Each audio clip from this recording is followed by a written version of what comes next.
عذرا عن سرد الحكاية. حكاية مهنونة، تسعينية تعيش وحيدة في كوخ بدوار ولاد يوسف ببوزنقة، لا معيلة ولا رفيق، وغير بعيد عنها كانت أعين ذئاب بشرية ترصدها.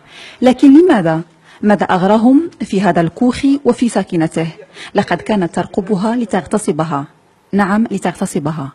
سمعنا السكيريه مضرقين ليه بداك الصور، الوجوه ما عرفناهمش تيتخابطوا تمايا. قالت لي مرت خويا زيد راه غيدخلوا عليها، قلت لها محاج هذا ما يمكنش، الا كانوا ولادنا ما غيدخلوش عليها.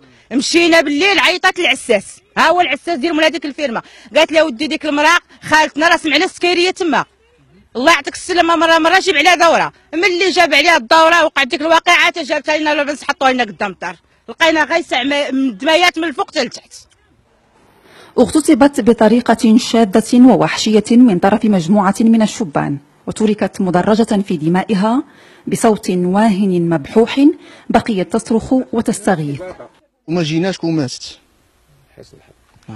لحسن الحظ جينا، ماشي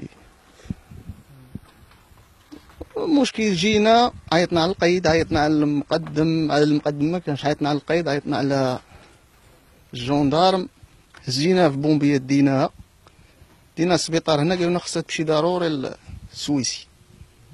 ديناها لقاو حاله ما هي حاله، اش غنقول لك. ديما هذه تقريبا واحد 5 سنين وهي ديما العصا والتكرفيس وجميع المسائل، حوايج خايبه كيديروا لهاد السيده هذه.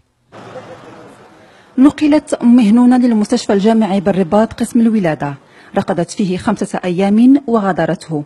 حسب العائلة ألقي القبض على 3 متهمين، والتحقيق في هذه الجريمة الصدمة ما زال جاريا للبحث عن ذئاب بشرية أخرى، ذئاب تكشر عن أنيابها في وجه الزوجات والأمهات والبنات والجدات والحفيدات. لم يكن غرضنا من تصوير مهنونة هو ترك هذه الحالة من الحسرة والألم في النفوس. كل همنا أن يصل صدى حكاية مهنونة إلى مكاتب المسؤولين عن العدل، عدل في حكم يليق بحجم هذه الجريمة وما أكثرها. مهنونة تعاني من ضعف في الذاكرة ومن نقص حاد في السمع، ربما ذلك أرحم لها من أن تسمع بحجم العقوبات التي تطبق في حق المغتصبين. عذرا مهنونة.